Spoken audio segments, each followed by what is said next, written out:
Hello, and welcome to the Reach or Miss Show, the podcast for the customer-focused entrepreneur, where Hayut Yogev speaks with entrepreneurs for entrepreneurs about reaching or missing the critical point of approaching the right customer with the right message at the right time and place.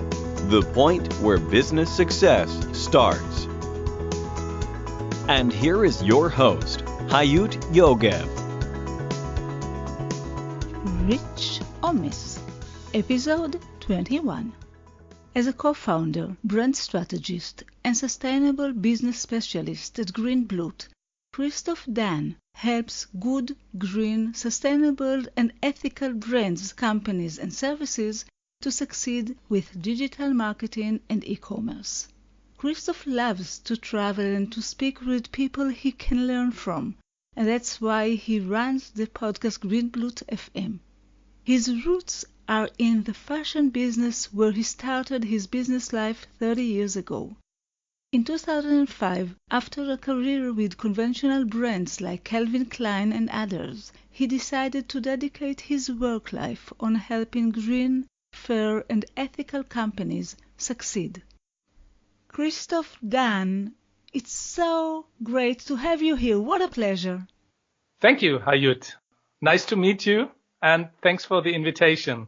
I just shared with our listeners what you've done until now, and I would like to ask you to share with us what are you doing and passionate about today, and where are you heading?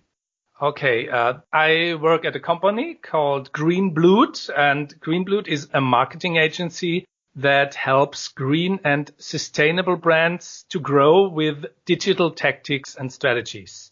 I believe that the world needs more green and more sustainable brands. That's my passion, and that's where I want to put my work in. And we want to reach more green brands and help them to make a difference in the world and help their producers and customers to be more successful. Wow. Do you have any definition to what green brands are? The definition part is that we look at each company who applies, because green, of course, is not it's not very clear. Let's call it a sliding scale of green.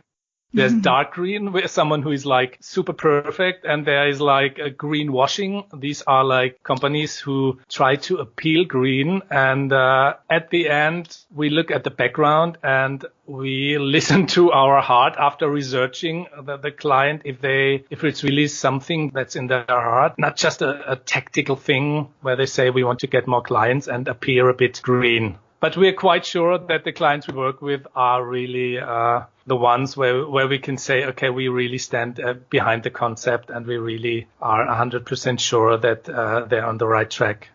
That's great. Can you tell me a bit about the company? How did you start, and also what are you doing today? Yes. Of course, the company was started in 2012, in the beginning of 2013, together with my wife, Susanne. And we had worked in the field of green and sustainable brands for some years in distribution. And we found that there's a common problem with these green brands. On the one hand, there are more and more consumers that are searching for green and sustainable alternatives to conventional product offerings. And when we looked at the studies, we saw that 90% of all consumers are keen to buy ethical and fair products and services. But on the other hand, there seemed to be a blind spot when it comes to real consuming. Many consumers choose conventional products over green, ethical, and new products and services that are better in many ways. And so that's the place we wanted to help. That's our services are all around this blind spot and this issue. You feel that the green companies or the green brands are not telling the full story at the right way or the best way? If you develop a green product, you have to, in the beginning, it's much more difficult to develop a product because you have to find certified producers, and you have to look at the working conditions. And so you're really 99% of your time, you really need to work on the product to get the right price and manage to create a good product. And that's a great story for marketing. But at the end, these founders sometimes say, I'm not that good in marketing, and I somehow suck. I'm the creative type. And then they look for someone else to do it for them. But at the end, marketing is nothing more than to clearly and effectively communicate the true value of what you have to offer to the world. And that's more or less what we do. And sometimes it takes some discussion with the brand owners that they have to think about how they tell their story. That's a big part of being successful. Can you tell me the story? What exactly gave you the reason to work with the customers that you are working today, or it was the idea of helping green companies?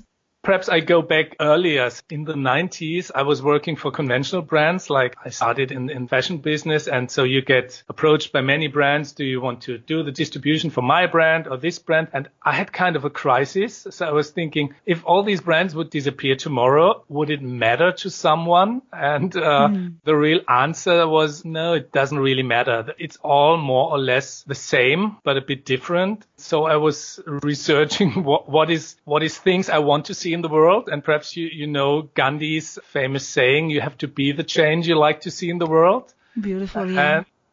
And so I started to do a research, and then I found that working with these kind of companies is like a filter for me. I said, like, if I only work for this kind of brands or companies, I get a unique knowledge, and I have a filter for myself, because the biggest problem is not for many brands is that there are too many opportunities. You know, you could do this and you could do that, but at the end, you're not really good here and you're not really good in the other place. And so I thought, like, focusing and specialization for something I want to change is a good thing for my work. And so I started distribution company for green brands. This was like already around the 2000s. It's beautiful. It's beautiful because the way you chose your journey. I would like to ask you, what is your concept of beliefs in the way a green brand or entrepreneurial green brand should approach its customers, and give our listeners your best advice for their customers' approach and focus? I would say if you put it down to one advice, it's find a real customer problem. So if you speak to a real customer problem, the customer will listen, even in this crowded world. But this is easier said than done, because what many companies hit is the so-called curse of knowledge. Have you heard about that? Sure. But perhaps you will tell a bit for our listeners. The idea is, as you work on your product day in, day out, you have a detailed knowledge about your product. So you know so much about your product. And let's say on a scale from 1 to 10, you know 10 about your product. But the consumer and your customer, he's on this scale, he's on 0. So now you understand, okay, I need to simplify my message. I need to tell my story in a way that even someone with a 0 understands it. But when you do it, because you are on a 10, most companies come to a 7 or an 8. They are still too complicated. And the difference between 0 and 8 is the curse of knowledge. So you need to find a way to speak on a 1 or 2 language with your customer. And that's really difficult, because you need to ask and you need to understand your customer. This explanation, it's like the simple things are sometimes the most difficult things. Do you have any example? I have an example. If you look at the websites of many brands, the language you see a lot of times is like we, us, what we did. We looked for green products for 20 years, and then we went to we, us. And the real good brands speak the language of the consumer. One example I like a lot is a brand from the US. It's called The Reformation. It's a sustainable brand for young girls. And young girls want to dress sexy, and sustainable green fashion and trendy sexy fashion. It's somehow people think that doesn't work together, but The Reformation is doing it in a good way. And the denim collection, she has just one sentence below the denim collection. She has nice pictures. And then it's like the denim collection. And the one sentence is, your ass and Mother Earth will thank you. Is this a company that you work with? No. We don't work with this company, but I used it in course we develop at the moment for our clients. But I found that she speaks really in the language of the consumer. Yeah. And it's simple. And another thing they do is, for example, they do like little stories, and it's always like from the problem of the consumer. So they do a collection for small girls below 1.60 meters or something. And the name of the collection is called Don't Call Me Cute. Oh, wow. I also like that because it's like, yeah, it's a customer issue. And you really see that they go deep into the problems and the issues of their consumers. And they do it in a great way. And I think that is something you need to find for your brand if you want to succeed. I guess you have a lot of successes and we'll talk about them. However, I would like to ask you, what is your biggest, most critical failure with a customer? The one that affected your entrepreneurial journey the most.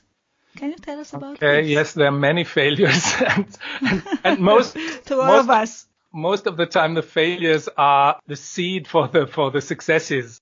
Right, wow. It's not easy to describe. In the beginning, it's a failure, and after some years, you say, wow, thank God that I made this failure, and at the end, it was the seed for another successful thing. We want the whole story. We want the success at the end as well. One story that just happened recently is like our goal as a company is like to make a difference, to influence many people, and to make a difference in the world. So when we started, one of the issues we had that our services were at the end not accessible for the smaller brands who were in the early stages of their company life cycle. In year 1 and 2, we had so many green brands who wanted us to help with the e-commerce, but at the end, most of them could not afford our fees, and we were only able to do 3 to 5 projects per year because in the service business, time is really precious and you cannot triple or you cannot work 24 hours. It's impossible. And so we failed on this because the ones who needed help the most, we couldn't work with them. We did some pro bono work, but also that is at the end, it's not the way to scale. The problem that we have found no way to scale.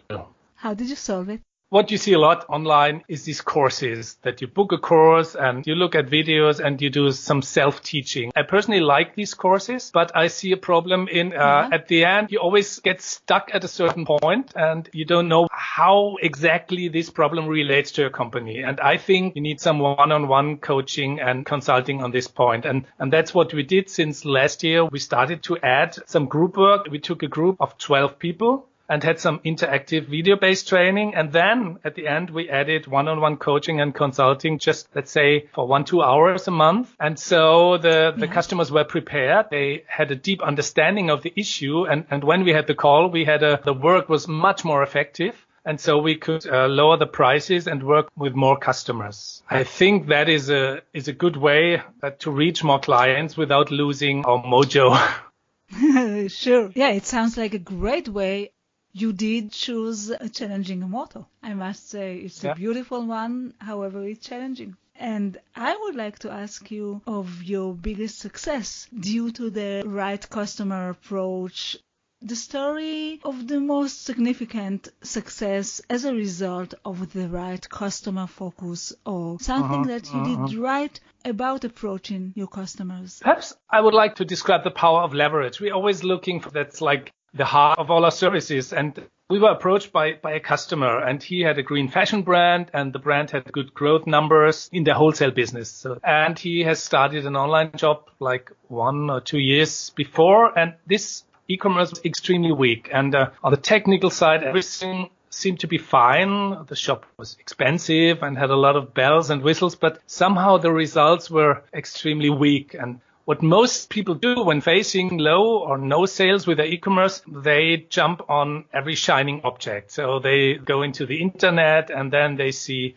oh, this is the newest thing, a new SEO agency, new ad campaigns, new products, new logos, new prices, you name it. The list goes on, but most of the time that doesn't work. And so when we approach this customer, we try to find the lever. What is the problem? What is the reason customers buy at wholesale? And the company was successful, but don't buy on the e-commerce. And we had a look on the website, and what we found that people were leaving on certain places, and the site had like all these things like 360-degree view of the product and a very unique tool to compare your sizes, you know. Like sometimes the problem with e-commerce is you don't know the right size. And so they had built in a lot of tools and a lot of views, and they wanted to do everything right. Sure. But what we found is that customers were leaving exactly at these places. Like the technical issue seemed to be like the problem. And so we always do tests. So what we did is we took the technical thing away and had a look if the numbers were changing. And that was exactly where we found the lever. So we worked through that. And by taking things away, the turnover growth was 600% in just 6 months. So it was the roadblock was not like adding something, but taking something away. And sometimes it's these simple things that have the biggest leverage. And it's more difficult to find the simple things because it's easier to sell something complicated, some technical novelty. And sometimes this is a problem. Are you familiar with the Lean Startup book of Eric Rice? So exactly that's what he talks about. He said, produce something lean and go to your customers. Because what happened here, that they made something too complicated for the customers. That's a great story. Yeah, it's again the curse of knowledge a bit. Like, you know everything. And the problem was that the owner couldn't see the problem because he knew the website and he knew where to click. He said, okay, look, if you put it here, then it works.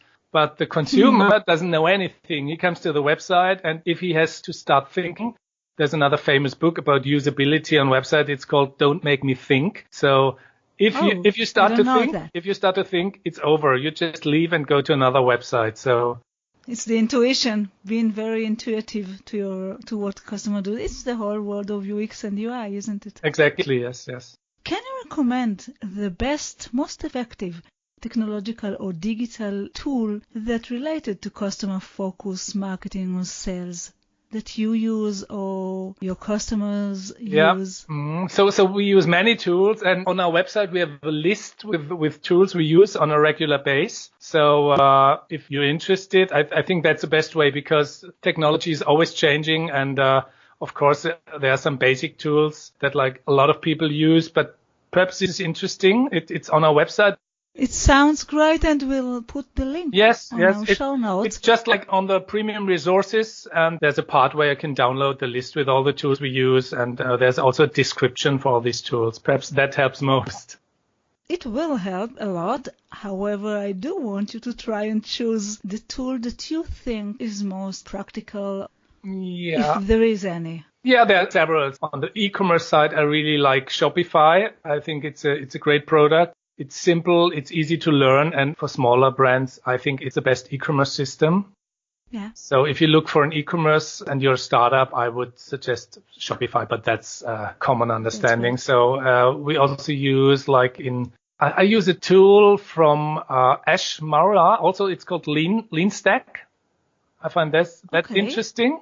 So the website is leanstack.co or something. But you'll find it in the show notes. And sure. It's like it's like exactly what we have talked before. It's about finding like the leverage and the roadblocks. It's a simple piece of software where you can start with a lean canvas, and then you can start to do some tests and also write down your expectations before you do the test and then measure if it was right or wrong. And it does a good job. It sounds great. I haven't heard of this tool, so it sounds great. And what is the one thing, is there a one thing you are most fired up about today? The one thing I'm really excited about is like the start of this new course I already described. It's called Grow Your Green E-Commerce, and it's starting this fall. And like at the moment, that's where I spend most of my time. And if you're interested, you can also head over to our website at greenblut.com, and there's a button on the homepage. You can click on that, and then you can subscribe, and you get more information about the course and if it's right for you and if it would work for your company. It sounds great because it sounds really like if we're talking about focus, and we are talking all the time about focus, you really focused on specific brands, specific kind of customers, really. Like John Nemo said yesterday in the interview, he said the riches are in the niches. Okay, you should really go down to find the exact customer, and it sounds like you've done that. And it sounds great. I think perhaps other small groups or other categories of entrepreneurs and startups, maybe they could use kind of marketing help that way better. Yeah, thank you. You know, there are a lot of factors that help us to succeed, and usually when we look at success, it happens thanks to a lot of factors. But I want to ask you, what is the most important factor that affected your success, the one key success factor that you have? That's a difficult one because there are so many factors, but a great question. And I think growth, on the one hand, doesn't come from reproducing the experiments of other companies. So, of course, you can read these success stories everywhere, and it seems like you just need to reproduce them, and then you are successful. I think it comes from finding a problem that's really a problem, customer problem, and then understanding the relationship your customers have with that problem. Really go deep into the customer side. I had that before, but this is like, if I have to put one factor, I think this would be the number one factor. It seems so easy, but really speak to the customer, try to get in the head of the customer and really understand the customer problem, not your problem. So the customer is not there to solve your problems and giving you money. The customer is there to solve their own problems. And you are like the guide. Yeah, you're something like a guide to help the customer solving their own problems.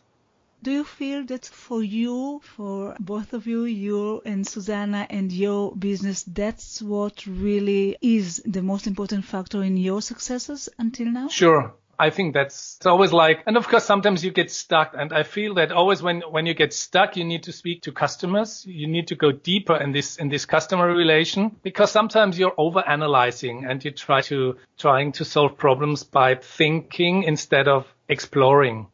And I think the best way, like if you get stuck or if there's a problem or if things are not working the way they should, you should go on the road, speak with your clients, get in touch with them and behave like you are one of them. Then the solution sometimes shows up more easily. It's so interesting because I must say that this is the advice that almost all the interviewees and the successful entrepreneurs and opinion leaders that were here in the show, that's the advice all of them are talking about. Talk with your customers. So in the green fields, it probably works the same, I guess. Yeah, it's the same. I think even more because in the green field, you have to concentrate so much on your product because it's more difficult to create a good product because the regulations and everything are higher and you have to look at so many things that it's even more crucial in this field to listen to the consumer. Thank you. What is the best way to connect with you for those of our listeners that would like to learn more about you or get in touch? Yeah, I'm on all the major social media channels. So I think business-wise, it's LinkedIn. So you can find me on my name, Christoph Dahn, D-A-H-N. I'm active on Twitter. It's like Greenblut _KRIS. And also on Facebook. But mainly I think LinkedIn and Twitter are fine. Christoph, I would like to thank you for this interview. I enjoyed it. You brought different angle of the business life of these companies that are really striving to bring the green life to our lives. And I want to thank you. I enjoyed it very much. Thank you. Thank you, Hayut. Have a great day. Thank you. Bye-bye. Thanks. And for you, our listeners, until the next time, it all goes down to this. You either reach or miss. Keep reaching your goals and vision. Bye. Thank you for listening to the Reach or Miss Show, the podcast for the customer-focused entrepreneur. You can find all the information, links, and resources that was mentioned at the show in our website, reachormiss.com. See you next week.